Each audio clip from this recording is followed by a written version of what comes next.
pemerintah Provinsi Sumatera Barat bersama sejumlah pihak mulai membahas terkait rencana kelanjutan pembangunan Jalan Tol Padang Pekanbaru untuk ruas wilayah Sumbar. Dari rapat itu, ditemukan sejumlah persoalan untuk Jalan Tol ruas Payakumbuh Pengkalan. Terutama soal dua nagari, desa di Kabupaten 50 Kota menolak adanya pembangunan tol. Dua desa itu yakni Desa Lubuak Batingkok dan Desa Gurun. Sementara untuk Nagari Koto Tangah Simalanggang, Nagari Koto Baru Simalanggang, dan Nagari Taeh Baruah, yang sebelumnya menolak, akhirnya kini telah setuju adanya pembangunan jalan tol. Terkait adanya persoalan ini, tim konsultan Japan International Cooperation Agency, JICA, Alex Mahdi mengatakan sehubungan adanya permasalahan pembebasan lahan, ada baiknya Pemprov Sumbar melakukan sejumlah tahapan, sehingga realisasinya berjalan dengan baik. Kita dari JICA yang hadir ini sifatnya adalah mensupport Kementerian PU dalam rencana pembangunan jalan tol ruas Pangkalan Payakumbuh. Jadi untuk persoalan lahan, JICA menyarankan harusnya dimulai dulu dari tahap perencanaan, tahap persiapan, dan tahap pelaksanaan. Saat ini kita masih berada dalam tahapan perencanaan. Itulah yang menjadi alasan kenapa harga tanah belum bisa kita sampaikan. Karena sangat beresiko, mengingat tahapan kita saat ini baru tahap perencanaan, katanya di Padang. Dia menyebutkan hal yang perlu diperhatikan agar pembebasan lahan tidak menimbulkan persoalan. Sedapat mungkin harus menghindari pemukiman. Bila tidak dapat terelakkan harus diminimalkan. Selain itu, kompensasi untuk orang yang terdampak harus diberikan kompensasi yang memadai. Jangan sampai merugikan masyarakat yang terkena pembangunan jalan tol. Kompensasi tersebut harus diberikan sebelum proses relokasi. Masyarakat terdampak harus dilibatkan dalam setiap tahap pembebasan mulai dari awal perencanaan sampai proses penggantian lahan, ungkapnya. Alex menyatakan hal yang demikian penting untuk jadi pertimbangan lingkungan dan sosial, untuk diterapkan pada saat pembebasan lahan ruas jalan tol Pangkalan Payakumbuh. Jika ada masyarakat yang bertanya terkait nilai tanah, kami tidak bisa menjawab.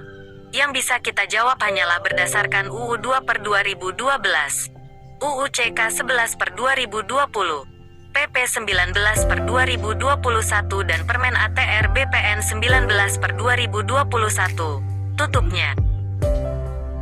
Menanggapi hal ini, dari pihak PT Hutama Karya Iza Aulia menyampaikan sebelum pengerjaan dimulai, ada dua dokumen yang dibutuhkan selain dari saran JICA yaitu AMDAL dan LARAP. Untuk penyusunan LARAP disiapkan oleh tim dari JICA. Persyaratan dari JICA, pada 2023 Indonesia memiliki batas mengajukan stagron ke JICA itu Juli tahun 2023. Artinya dokumen AMDAL dan LARAP tersebut harus telah diserahkan ke pihak JICA paling lambat Juli tahun 2023. Sementara itu, Gubernur Sumbar Mahyaldi mengatakan mendengar dari penjelasan dari tim JICA tentang pembebasan lahan itu, jelas bahwa tidak ada masalah yang tidak ada jalan keluarnya.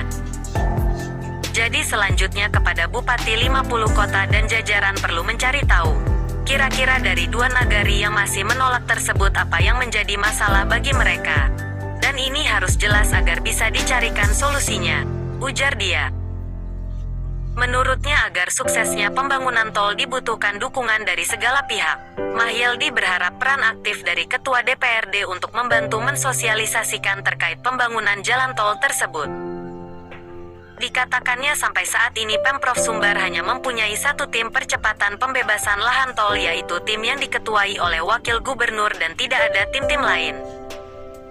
Saya memang sangat berharap pembangunan jalan tol di wilayah Sumbar ini bisa berjalan dengan baik. Mengingat di Riau sudah resmikan tolnya, tinggal Sumbar saja lagi, kata Mahyaldi.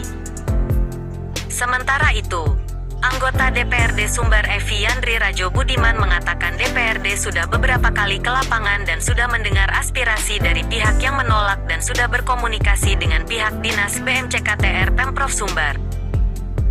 Dia menyebutkan masyarakat yang menolak telah menyampaikan kepada Komisi V DPRD Sumbar bahwa mereka bukan menolak, tapi hanya meminta pengalihan trase, karena alasan takut situs adat dan budaya, makam dan rumah adat, yang terdampak. Karena tidak mendapat respon dan tanggapan dari pihak pemerintah baik kabupaten maupun provinsi sehingga ini menjadi berkembang. Kita tentu tidak ingin terjadi proyeknya tuntas tetapi konsolidasinya masih menyisakan masalah. Kita tidak ingin laporan kepada gubernur hanya berdasarkan asal Bapak senang saja, jelasnya. DPRD menyarankan, harus ada pertemuan antara pihak yang menolak dengan pemerintah daerah agar semua menjadi jernih dan bisa dicarikan solusinya. Sampai saat ini kita belum mendapatkan data berapa persen masyarakat yang sesungguhnya terdampak. Kita tentu berharap proyek ini tidak menyisakan masalah. Jadi kalau belum ada kejelasan dari pihak yang terdampak terkait tuntutan dan keluhan mereka, jangan sampai aspirasi tersebut diabaikan dan jangan laporannya jangan asal gubernur senang saja, sebut Evi.